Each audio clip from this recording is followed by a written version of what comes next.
Hello friends, good evening. Welcome to my YouTube channel. আমি সুমন চক্রবর্তী। আজকেও হিস্ট্রির ওপরে একটা very important question for any competitive preparation school স্টুডেন্টদের জন্য কিন্তু খুব গুরুত্বপূর্ণ একটা প্রশ্ন নিয়ে আসলাম। সংক্ষিপ্ত আলোচনা করব, কেননা এই প্রশ্নটার উত্তর অনেক বড় আলোচনা করা যায়, বাট ভিডিওটা অনেক বড় হয়ে যায়। সেক্ষেত্রে হয় কি, একঘেয়েমি চলে আসে স্টুডেন্টদের মধ্যে। সেই কারণে আমি সংক্ষেপে যতটা সম্ভব বলা যায় আমি ভিডিওতে কিন্তু ততটাই বলার চেষ্টা করব। সো ভিডিওটা শোনো, প্রয়োজনে লিখে রাখো।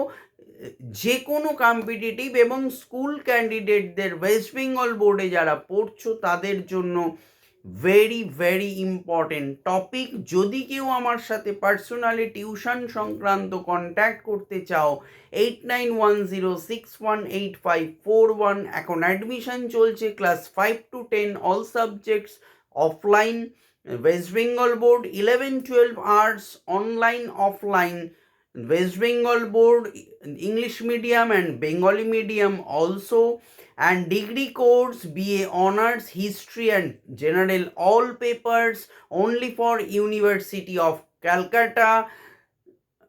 Any competitive preparation and WBCS now admission going on, and at last spoken English now admission going on from April. So contact me 8910618541. So শুরু করছি, let's start the video. Question is, Chandragupta মৌর্যের কৃতিত্ব আলোচনা করো। Very important question for any student. প্রাচীন ভারতের ইতিহাসে মৌর্য সাম্রাজ্যের প্রতিষ্ঠাতা চন্দ্রগুপ্ত মৌর্য অসাধারণ কৃতিত্ব রেখে গেছেন। কারণ আমি পয়েন্ট ধরে ধরে প্রত্যেকটা টপিক বলছি যতটা সম্ভব বলা যায়। 1 নম্বর, মৌর্য রাজবংশের প্রতিষ্ঠাতা। চন্দ্রগুপ্ত মৌর্যের আবির্ভাবের প্রাক্কালে উত্তর পশ্চিম ভারত ছিল বিদেশি গ্রিক শক্তির কবলে বা অধীনে, এবং অন্যদিকে পূর্ব ভারত ছিল মগধের নন্দ রাজবংশের কুশাসনে জর্জরিত। তো প্রাচীন ভারতের এই জটিল রাজনৈতিক পরিস্থিতিতে চন্দ্রগুপ্ত মৌর্য মগধের নন্দবংশের রাজা ধননন্দকে পরাজিত করে মগধে মৌর্য রাজবংশের প্রতিষ্ঠা করেন। তিনি নন্দ রাজাদের অত্যাচার ও গ্রিকদের শাসন থেকে ভারতবর্ষকে মুক্ত করেন। গ্রিকদের বিতাড়ন ও সেলিউকসদের সঙ্গে যুদ্ধে সাফল্য তার সামরিক প্রতিভার ইঙ্গিত দেয়। পরের পয়েন্ট বলবো, গ্রিক আক্রমণ প্রতিহতকরণ ও রাজ্য বিস্তার।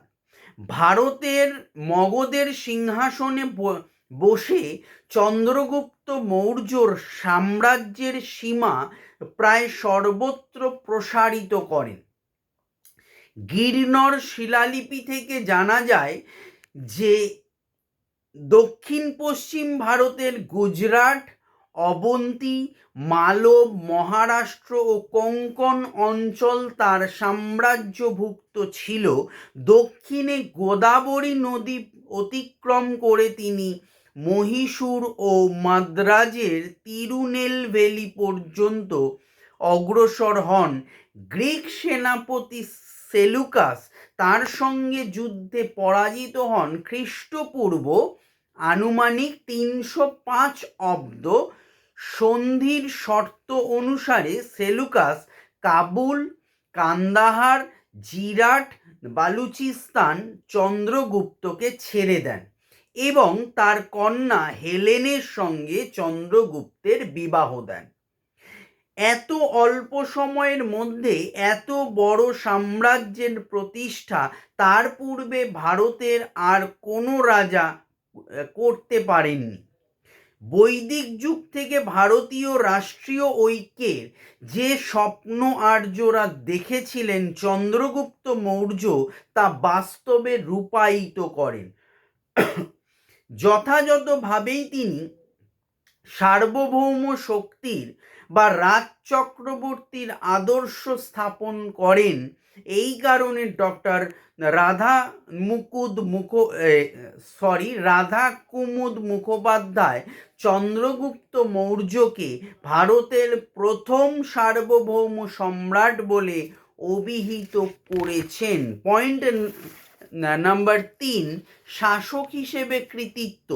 চন্দ্রগুপ্ত মৌর্য শুধুমাত্র যে একজন দিগ্বিজয়ী বীর ছিলেন শুধু তা নয়, দক্ষ শাসক হিসেবেও তিনি যথেষ্ট কৃতিত্বের পরিচয় দিয়েছিলেন।